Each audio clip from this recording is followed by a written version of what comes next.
Good evening दोस्तों।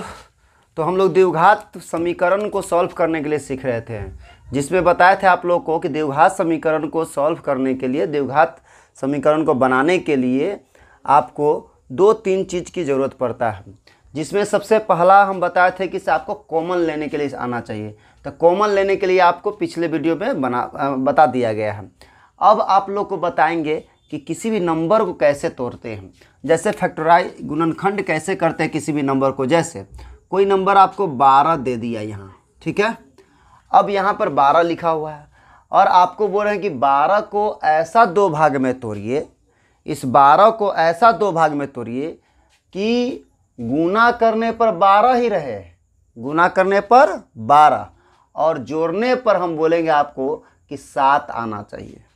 फिर सुनिएगा, 12 को ऐसा दो भाग में तोड़ो कि गुना करने पर 12 रहे, गुना करने पर 12 ही आना चाहिए और जोड़ने पर आपका 7 आना चाहिए। देखिए, गुना करने पर 12 और जोड़ने पर 7 चाहिए। 12 को ऐसा दो भाग में तोड़ो, गुना करने पर 12 और जोड़ने पर 7 आना चाहिए, ठीक है। तो हम बोलते हैं कि इसे 4 × 3 तोड़ते हैं। 4 को 3 से गुना करते हैं तो हो जाता है 12 और 4 और 3 को जोड़ते हैं तो हो जाता है 7। तो बोलेंगे कि इस 4 और 3 में तोड़ेंगे, ठीक है। हम आपसे बोलते हैं कि 12 को ऐसा तोड़ो गुना करने पर 12 आए और जोड़ने पर हम बोलेंगे कि 8 आना चाहिए। 12 को ऐसा दो भाग में तोड़ते हैं कि गुना करने पर 12 और जोड़ने पर 8 आना चाहिए। तो हम लोग इसको ऐसे तोड़ेंगे, 6 और 2 में तोड़ेंगे। 6 को 2 से गुना करते हैं तो होता है 12 और 6 और 2 को जोड़ देते हैं तो होता है 8। तो ऐसे नंबर को तोड़ने आना चाहिए।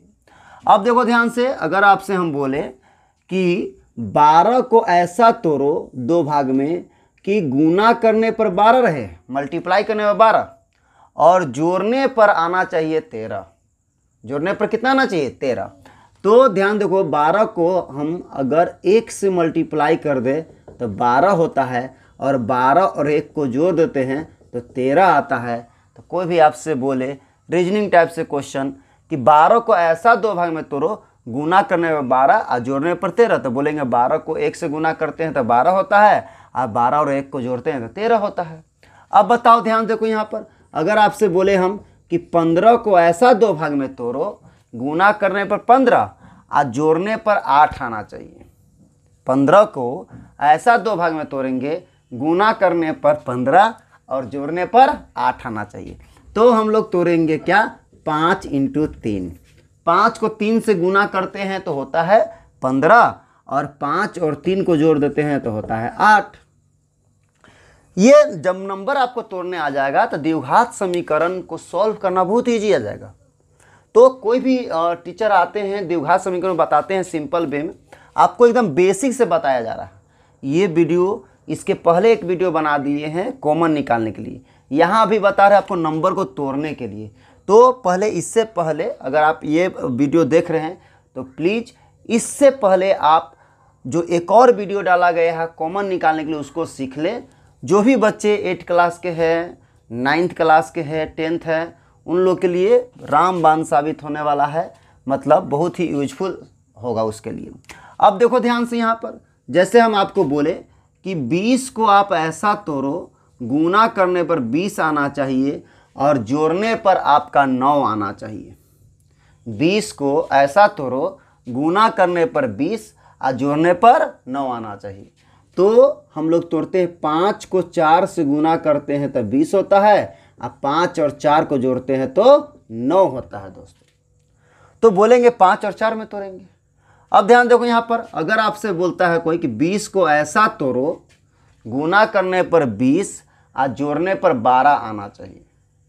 20 को ऐसा तोड़ेंगे, गुना करने पर 20 और जोड़ने पर 12 आना चाहिए। तो हम बोलेंगे 10 को 2 से गुना करेंगे तो 10 दूनी 20 और 10 और 2 को जोड़ते हैं तो होता है 12, है ना।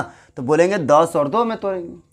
तो इस प्रकार से नंबर को आपको तोड़ने आना चाहिए। अगर कॉमन निकालने आ गया, इस नंबर को तोड़ने आ गया, तब आसानी से बना सकते हैं। अब देखो, कितना बच्चा को ये प्रॉब्लम होगा कि सर ऐसे तुरंत तुरंत कैसे बता दे रहे? तो उसको बनाने का आपको एक आइडिया होना चाहिए। एक आइडिया जब आ जाएगा तो आप धीरे धीरे ये आप भी डायरेक्ट ऐसे तोड़ने लग जाइएगा। जैसे ध्यान दीजिएगा कैसे, जैसे जो भी नंबर आपको बोला गया तोड़ने के लिए ध्यान दीजिएगा। जैसे हम आपसे बोले कि 12 को ऐसा तोड़ो, गुना करने पर 12 और जोड़ने पर 7 आना चाहिए, जोड़ने पर आपका 7 आना चाहिए, ठीक, और गुना करने पर 12 आना चाहिए।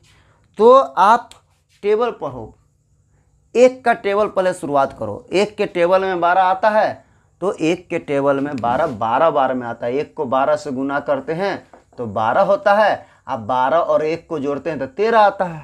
लेकिन हम बोले हैं ऐसा 12 को तोड़ना है, गुना करने में 12 और जोड़ने पर 7 आना चाहिए। तो जब एक को 12 से गुना करते हैं तो 12 आता है और एक और 12 को जोड़ रहे हैं तो 13 आ रहा है। लेकिन हम तो जो बोले हैं जोड़ने पर 7 आना चाहिए, तो समझ जाएंगे एक के पहाड़ा से नहीं बनेगा। अब सोचेंगे 2 के पहाड़ा में 12 आता है कि नहीं, तो 2 के पहाड़ा में 12 आता है 6 बार में। तो 2 के पहाड़ा में 12 आता है कितना बार में? 6 बार में। तो 2 और 6 को तोड़ते हैं, 2 को 6 से गुना करते हैं, 12 तो आ रहा है, लेकिन 2 और 6 को जोड़ रहे हैं तो आ रहा है 8। और हमको लाना है कितना जोड़ने पर? 7 आना चाहिए जोड़ने पर, लेकिन यहाँ 2 और 6 में तोड़ रहे हैं तो जोड़ने पर 8 आ रहा है। तो समझ जाएंगे कि 2 के टेबल से भी नहीं बनने वाला। अब सोचेंगे और किसके पहाड़ा में आगे 2 के बाद कौन के पहाड़ा में 12 आता है? तो हम लोग 3 के पहाड़ा में गए। तो पहले 1 के पहाड़ा में चेक करना है, फिर 2 के पहाड़ा में चेक करना है 12 आता है कि नहीं आता। तो आता है तो 6 बार में आता है, तो गुना करने पर तो 12 आ रहा है, लेकिन 6 और 2 को जोड़ रहे तो 8 आ जा रहा है। तो समझेंगे 2 के पहाड़ा से भी नहीं बनेगा। अब सोचेंगे 3 के पहाड़ा में 12 आता है कि नहीं आता। तो 3 के पहाड़ा में 12 आता है आपका, 3 के पहाड़ा में 4 बार में 12 आता है। अब बताओ 3 को 4 से गुना करते हैं 12 और 3 और 4 को जोड़ते हैं तो 7। तो समझ जाएंगे 3 के पहाड़ा से हमारा बन गया। तो 3 को 4 से गुना करते हैं 12 और 3 और 4 को जोड़ते हैं तो 7 आता है। तो ऐसे मन में पहाड़ा आपको पढ़ के शुरू में आपको करना पड़ेगा। जैसे हम आपसे बोलेंगे, जैसे ध्यान दीजिएगा, 20 को ऐसा तोड़ो, गुना करने पर 20 और जोड़ने पर 9 आना चाहिए। तो हम कैसे करेंगे? तो पहाड़ा पढ़ेंगे। सोचेंगे 1 के पहाड़ा यानी 1 को कितना से गुना करते हैं 20 आता है, तो 1 को 20 से गुना करते हैं तो 20 आता है, और 20 और 1 को जोड़ते हैं तो 21 आता है, 21 आता है। हम बोले हैं जोड़ने पर 9 आना चाहिए, 1 के पहाड़ा से नहीं बनेगा। अब सोचेंगे 2 के पहाड़ा में 20 आता है कि नहीं आता। तो 2 के पहाड़ा में 20 आता है आपका 10 बार में। तो 2 को 10 से गुना करते हैं 20 होता है, लेकिन 2 और 10 को जोड़ते हैं तो 12 आता है। हम बोले जोड़ने पर 9 आना चाहिए, यानी 2 के पहाड़ा से भी नहीं बनेगा। फिर आगे देखेंगे 3 के पहाड़ा। तो 3 के पहाड़ा में 20 आता है, नहीं आता है, तो इसमें चेक नहीं करना है। अब बताओ 4 के पहाड़ा। तो 4 के पहाड़ा में 20 कितना बार में आता है? 5 बार में आता है 20। तो 4 को 5 से गुना करते हैं 20, और 4 और 5 को जोड़ते हैं तो 9 आ गया। हम बोले थे 20 को ऐसा तोड़ो 2 भाग में, गुना करने में 20 और जोड़ने पर 9। तो बोलेंगे 5 और 4 में तोड़ेंगे। 4 को 5 से गुना करते हैं तो 20 आता है, 4 और 5 को जोड़ते हैं तो 9 आता है। तो इस टाइप से नंबर को तोड़ने आना चाहिए। तो पहला कंडीशन है कि आपको कॉमन लेने आना चाहिए, दूसरा है कि आपको नंबर को तोड़ने आना चाहिए। जब ये 2 चीज़ पर आपका कमांड हो जाएगा तो द्विघात बहुपद को द्विघात समीकरण में बनाने में आपको दिक्कत नहीं होगा।